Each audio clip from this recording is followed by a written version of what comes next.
Hi, everybody. Welcome to another Focus to Evolve book chat. I am Tana Mann Easton, and I am here with my business partner, Jason Henkel. Jason, how are you today? All right. I'm having fun. We did a training together today. I love doing those where you and I get to kind of like think Hulk Hogan and Macho Man Randy Savage, and we're like tapping in and out throughout, and it was a great training. So I'm still kind of fired up from that. Yeah, I really love our trainings. For anybody who needs to be trained on time management and energy management in their inboxes, come to us because we really like talking to you. But that's And we not have what fun. today. We are talking about a book called Tranquility by Tuesday: 9 Ways to Calm the Chaos and Make Time for What Matters by Laura Vanderkam. Laura Vanderkam, this is the second book that we are reviewing of Laura Vanderkam's because she is just in our wheelhouse. She speaks our language. We love her.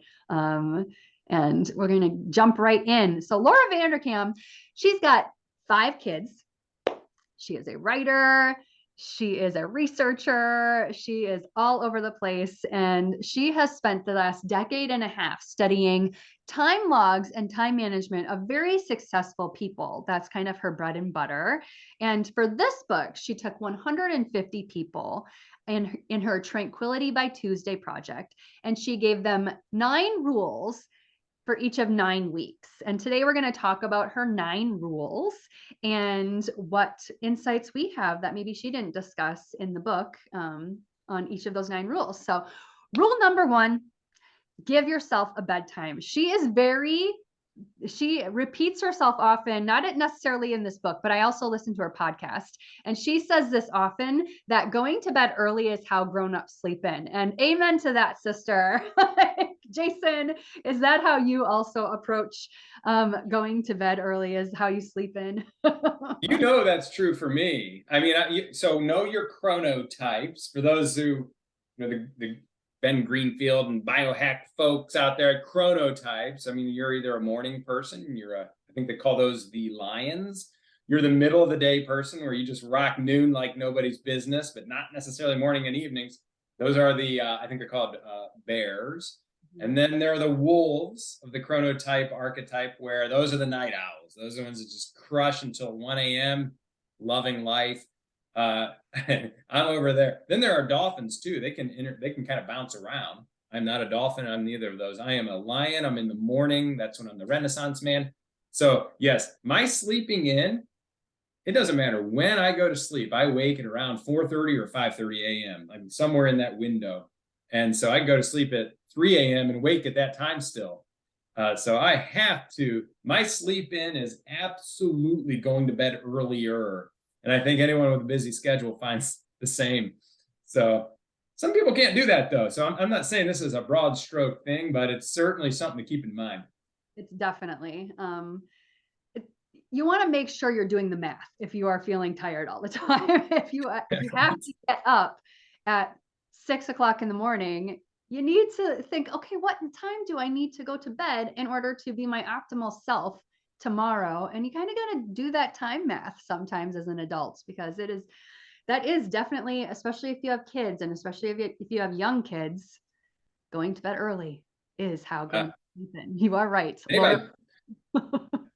they've identified the gene that determines how much sleep you need, just like they've determined the actual gene expression that determines how well you process coffee. So some people, 1 cup and you're off to the moon, and some people can drink an espresso directly before sleeping. Mm-hmm. Has to do with your genetic makeup, lottery of the universe. But for those doing the time math on sleep and really digging into the sleep hygiene world, which all of us should be, and there's enough content and books out there now where if you're not paying attention to that sleep thing yet, please just buy any of the recent New York Times bestsellers and just start learning about it, because it is the fastest way to energy that we all have access to, and immediately. Right. And she said of the 150 people doing the project with her, that this was the bedtime rule was the most universally helpful, and kind of people integrated it into their lives after the project the most of any of the other rules, because it's just the one that people found the most impactful. So sleep is important in finding the calm and the things that matter in your life. Sleep is rule number 1. Rule number 2, plan on Fridays. And this is not the first time I've heard this from her either. And it's actually something that I kind of took from her, because I used to plan more on like Sunday evenings, but she said, Friday afternoons, in one of her podcasts, Friday afternoons is tends to be like a dump wasteland of just flitting your way. So why not just plan your next week during that time so that you can go into your weekend not thinking, oh, what do I have coming up next week, and worrying about it, but knowing exactly what's coming up and kind of having a loose plan for the week ahead. So I definitely already am a plan on Friday afternoon kind of girl. Jason, you got any comments on rule number 2, plan on Fridays? 2 things. A question for you on Friday. Let's double click on that. Zoom in here. Is it kind of like Friday at around 3? You have it on your calendar that says, "Hey, engineer next week. Make sure it's a winnable thing," or is it just kind of Friday? I know to look into next week before I close up shop. I intrinsically just know that I'm going to do that because I've been doing it for so long. I think probably at the beginning, when it wasn't a habit, it was probably a task that said something like, before shutting down computer, get idea of what next week's going to look like. And it's kind of just a broad strokes of, okay, looking at every day. It's seeing, am I on vacation next week? If so, I need to move every task off of next week because I won't be able to do them. Do I have a day that's back to back of meetings? If so, I need to move some tasks on that day. Are there days when I need to be hands off with work because Harvey, my kid, has something going on that day, or this week he's home every other day of this week, so I can't have a whole lot of work stuff the next 3 days because it's Thanksgiving week. And so it's just kind of looking ahead and looking for the pitfalls before they happen, and kind of organizing yourself so that it looks like you have a winnable, doable, realistic week ahead. And then the second part of my response, I kept mine to my Sunday triage. I have a 45-minute window every Sunday. It's basically after coffee. Wife and I have caught up. It's been a great morning, and around 10 a.m. Kind of that weird little window where it's before lunch and there's not really much going on. I then go and look at next week day by day and ask myself the hard question: is this a winnable day? Including some of what we're going to get into a little bit later in this book chat, including the mitigation blocks, because a lot's going to come in on each of those days. Do you have space built in to deal with the real urgent stuff that will hit you in those days? So whenever someone says, "Hey Jay, where do I even start? I got a real cyclone on my hands and I'm just not able to get out in front of it," my first advice is always, "Hey, don't worry about today. It's already on you. It's already all over you, and you're all over it, and it's messy." But look at tomorrow, and maybe for the first time in your life, stare at tomorrow and engineer that to make sure you will win it as though your life depends on it. And if your life isn't important enough, then pretend like your child's life depends on it, or something that will get you to believe that this calendar thing is probably the most powerful tool you have to get your life back. But you can't use your calendar as just a suggestion. It has to actually be what you're going to do. And most people just are not getting there. They're just kind of looking at it and it's like, well, I got these meetings and I'll hit the dentist appointment because, well, it's the dentist, and the rest is sort of ish. Like, we start a little late, we go a little later. I'll try to get this in. This hour I have 3 meetings on the same hour scheduled. I'll kind of do that somehow. You just see so much garbage when you open someone's calendar. And so that would be my comment is, hey, if you're struggling with feeling like you're out in front of it, don't worry about today. You already lost it. Tomorrow, change. Don't give yourself another hall pass to overbook yourself. We all need to stop being the victim here and take control. Say no to some things that need said no to. Say yes to the things that need to be said yes to. And I'm always reminded of that phrase, don't do everything. Do the meaningful things. And that is a hugely different list of things, but you do need to deliberately focus on it. And you do that tomorrow. You don't do it today. Yeah.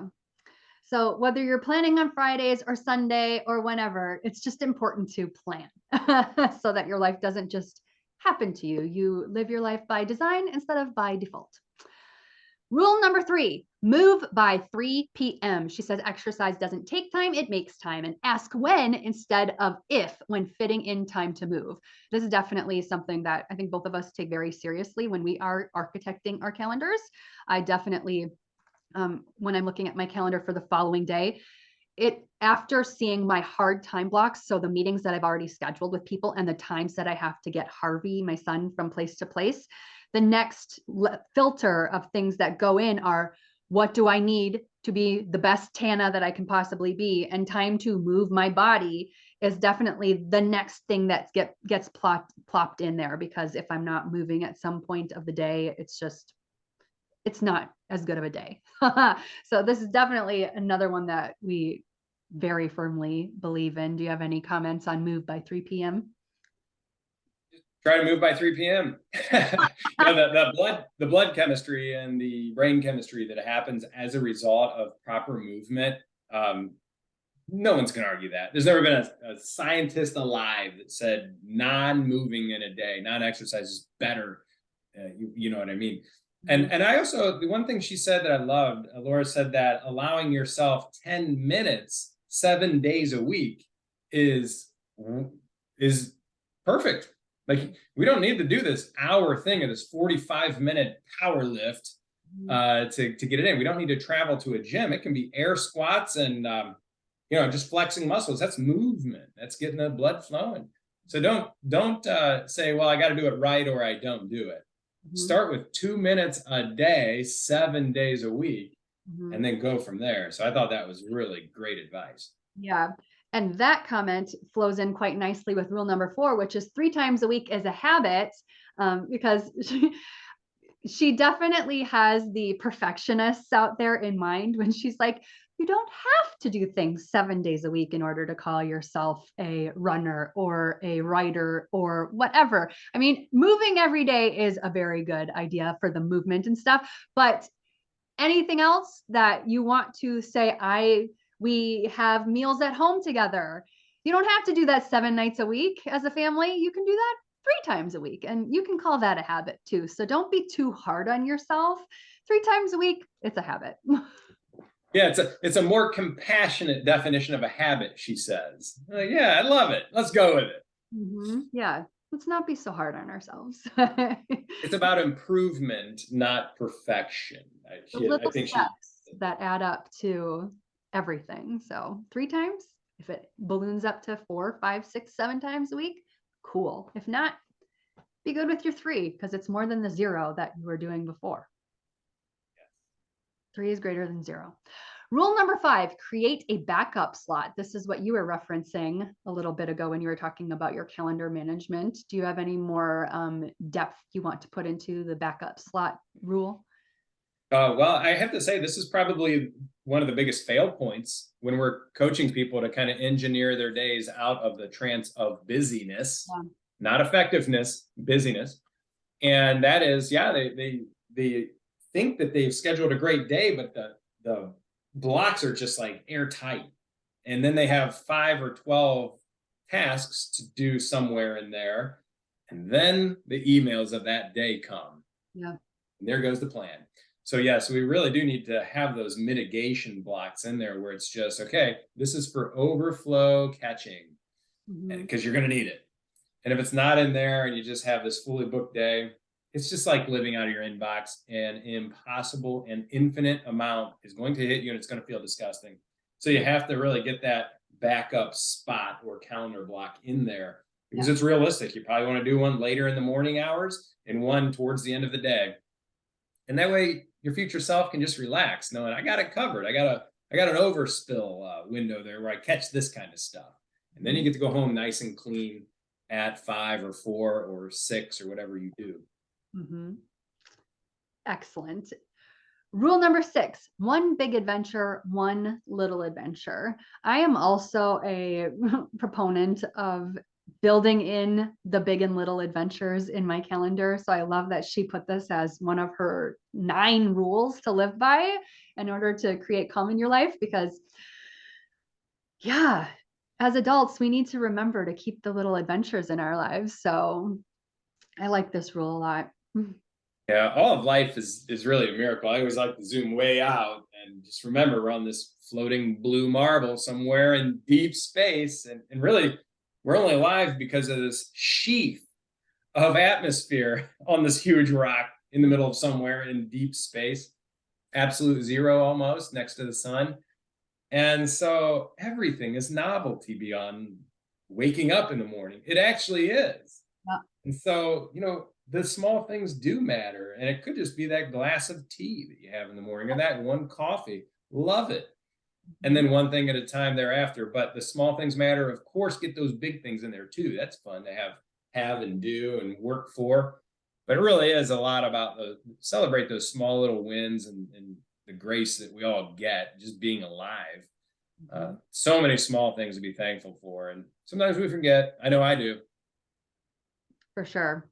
Yeah, sometimes it's helpful to have little side lists where you keep ideas for things for your big and your little adventures. I have 2 such lists where Cool.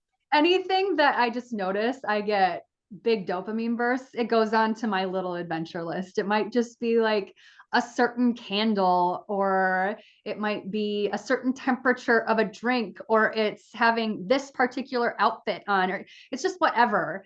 It's going to Miss Molly's, which is a tea room in our town that I love to go to once a week because it's so kitschy and cute that it makes me happy. Like, and then anytime I'm looking at a website or a magazine or whatever, and someone suggests going to this place or seeing this show or whatever, that goes on to my bigger list. So when I am planning my weekend, I need an idea for an adventure because my husband and I are going to be together and we can go out for a night, then I've got a ready list already there. And that's not an impediment of figuring out, oh, what am I even interested in?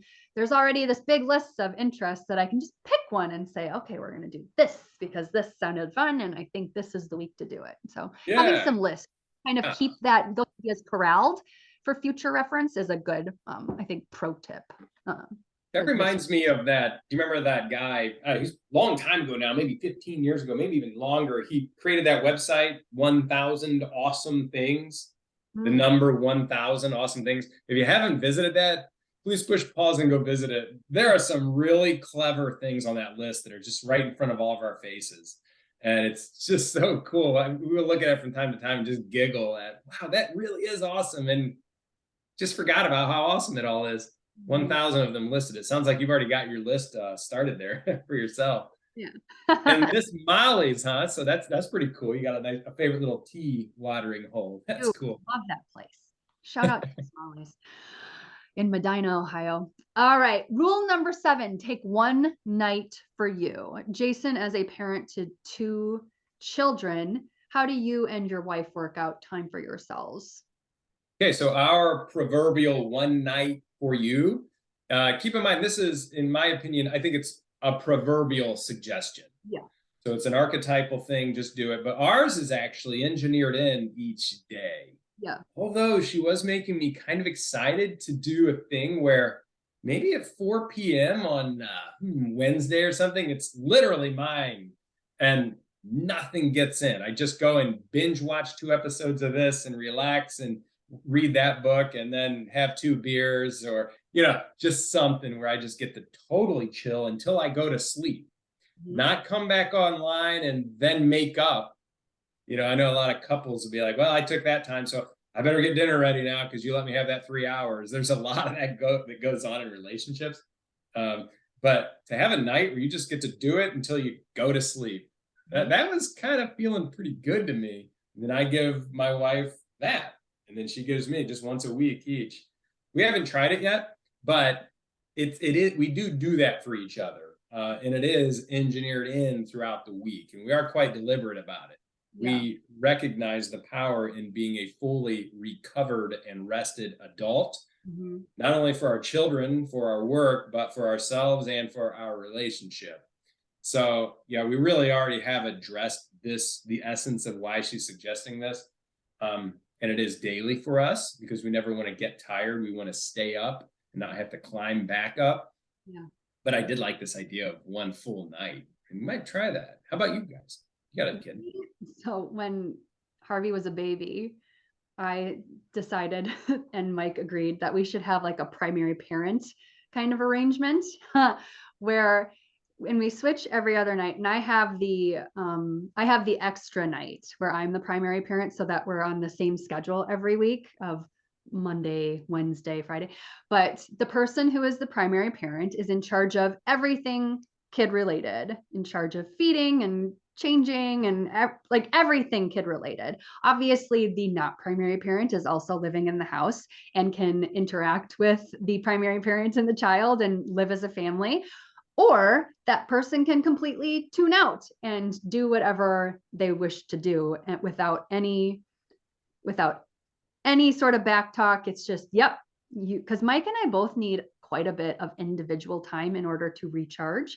So because both of us are exactly the same, there is no bad feelings or words exchanged if we just decide to completely like lock ourselves in a room and recharge individually for a night. We obviously do have group things that we do together, but we do have kind of a primary parent every night who's in charge of the child and taking care of that stuff. So we definitely have 1 or 2 nights every week where we could, if we wanted to go and do something outside of the house, it would be completely fine. And we wouldn't even have to get permission because it's already set up. That's smart. And I'll tell you, there's some people on the line right now, maybe who don't have kids or don't do this, and they're just looking at us like, what nerds? Oh my God. Yeah, there's no doubt we are very nerdy in this way, but thank God we are because it brought so much more energy to the party. Yeah. So we're happy to be made fun of in this way because of what it meant for our lives, especially when you start throwing kids in the mix. Yep. Yeah. It's just, I know especially as a woman and a mom, that if I didn't have some sort of plan for when I could turn off with my child, that I would not turn off. And I needed to make that explicit, and my husband was happily all on board with that. So it's very easy for me to find the time that I need, because we have this kind of system in place, and it does help me from becoming a mommy martyr because I have the time Yeah. for me, and I've never felt like I was overburdened because of this system. So highly recommend. Yeah. Yeah. And I'm, you know how we love to do some tangents every once in a while, but that mommy martyr thing you just said is, there's a whole universe in that. And you know Yeah. there is. Any mothers who are feeling tired, just start looking into this mommy martyr idea. It doesn't have to be that way. Maybe it does. I'm not talking to the single mother out there working 2 jobs, going to school at night. That's meteor situation. But for the rest of us who are married and, in a relationship where the couple's still intact, if you're having trouble communicating these kind of ideas because someone just isn't on board with it, it's quite important because it's a lot of trauma that's compiling in there. If you have these feelings and you're exhausted and you need a little extra help, there's a book called Nonviolent Communication that is just epic for the tough conversations in our life. And I can't recommend it enough. I do believe that every high school student should have to study that book for 4 straight years. And I do believe all war would be over. And so would the rest of the world problems. I think it's that damn good. Nonviolent Communication, Dr. Rosenberg. If you have something to communicate that's tough and your spouse just isn't hearing it, this is a fantastic start point for you to begin to communicate and open this up and get your health back. So let's get back to the book. Just felt compelled to share that. All right. Rule number 8, batch the little things. You kind of need to have a system in place to know what all the little things are. And if you need help with that system, Jason and I at Focus to Evolve can help you develop that system for even knowing what the little things are in order to batch them. But this is also something that you and I both heartily believe in. I love just getting all my little things, poop, poop, poop, poop, poop, check, check, check, check, check, check, check, check, check, all off in one after another. And the system that we have and that we teach people is very helpful in doing this step. If you need help with batching little things and getting them together, done. You really nailed it there. The essence of, hey, that sounds easy enough. Just do the little things first or last, but batch them. Yep. You can't. If you don't have an organized system, it all just gets done by order of how emotional is it, Yeah. not by mission, not by priority. Yeah. And that's where people are just missing the boat. Like, how Yeah. can Elon Musk take on big oil, big electric, and big auto and win?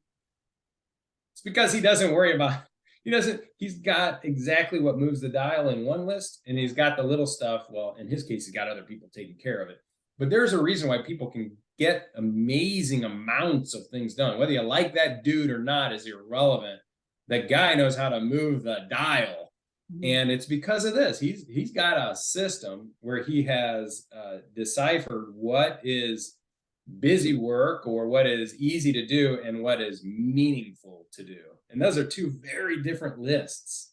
So if you aren't one who does a lot of discernment with what you do each day up front, versus just going to the email and drinking from that fire hose all day long, I promise you have a major life change coming if you give us a call. I love the shameless plugs we do. Always thumbs involved. Always thumbs. Telling people where they can get resources that would help them make the changes they want to make in their life. So I'm not shamed by it at all.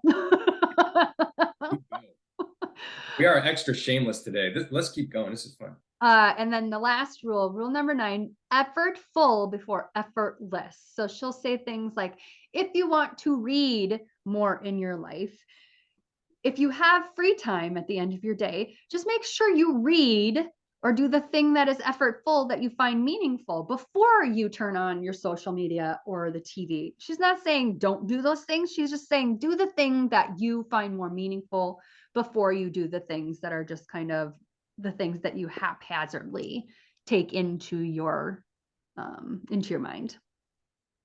Yeah, and for those of us who are not yet engineering in, as in putting a block in your calendar to indicate, hey, it's time to have fun, play, or recover.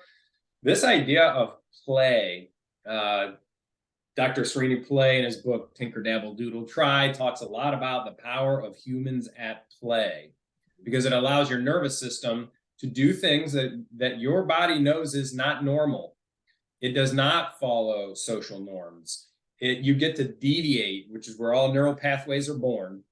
And you get to do it without self-scrutiny and without social scrutiny. Mm-hmm. So it is play is literally almost synonymous with growth, believe it or not. So take play really seriously and start getting it in your life. It's a big deal. If you're kind of stuck in your problems in your job, in your family, bust out of that box and go play a little bit, and you'll be surprised at how many ideas start coming because you're allowed to deviate. Your nervous system doesn't say, hey, get back on the safe path. And that's like millions-year-old program there, and you're not going to beat it. But in play, you get to bypass it. Mm-hmm. So it's super cool. I love the way she put a little chapter in there around play, and more specifically, do the meaningful play first and then the mindless play next. Do both of them, but get the meaningful stuff in there. So yeah, great point. Yeah. So those are the 9 rules. Is there anything else that you found meaty that you would like to discuss in this book? Only one other thing as a general rule. She said, stop living paycheck to paycheck as it relates to your time. Mm-hmm. And I thought that was really essentially cool, because we all know, think back, when you were first going to college or whatever, or when a time when the finances were tough and it was just airtight. This is gross feeling. It's exhausting. It's psychologically damaging. The problem is a lot of us go on to work and make a bunch of money, and we don't have that financial scarcity anymore. We don't live paycheck to paycheck anymore, but we live minute to minute. So we have this time scarcity thing, and it's by our own design, because we're not engineering the day to be spacious, saying no to a few more things so you can say yes to the really meaningful things, and opening a lot of space up in your calendar. So stop living paycheck to paycheck as it relates to your time. It's a choice. And so that was the last thing. I just wanted to reiterate that. I thought that the way she phrased that was brilliant. Yeah, definitely hits the chord. Oh, Tranquility by Tuesday. Laura Vanderkam strikes again. Great Yes. book. Great book. As always, we did not cover everything in the book. We definitely recommend that you read it yourselves and get all of the other little juicy nuggets out of it, because there are definitely more. But Laura Vanderkam, she speaks our language. So well done, Laura. And we will see everybody next time for our next book club chat. This is Thanksgiving week that we are recording. So anybody who's seeing it this week, happy Thanksgiving. And we will see you all in a couple of weeks or months or whenever we do the next one. So thanks, Jason, and thanks, everybody. Bye.